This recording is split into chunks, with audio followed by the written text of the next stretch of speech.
घरोई खाद्य खाइबार प्रचेष्टार आज है द्वितीय दिन। मोर आज भी चेष्टा रहिबो जेमती मु बाहर किछि भी न खाए।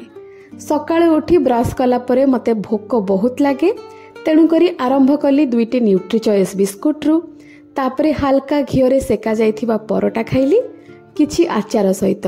वर्षा को देखि किछि कसा कसी खाइबा पई इच्छा होतिला, सेथिपई आज आलू पोटल कसा हेतिला, कारण रविवार रे आमे माने केही भी नॉनवेज खाउना। ता सहित हेतिला तेंतुळीर चारू। चारूटा तो टिके खट्टा मिठा लागिबा कथा, सेथिपई चीनी बदल रे सेथिरे गुड़र व्यवहार कली, आ हल्का तेल रे करिथिबा पोटल कसा सहित भात आउ चारू खाइली।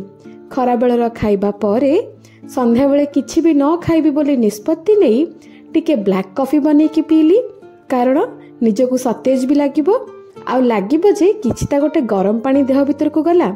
राति रे ता पूर्व दिन रातिर डाली तड़का सहित रुटी खाइली एवं शेषरे गरम पानी पी सोइबाको गली।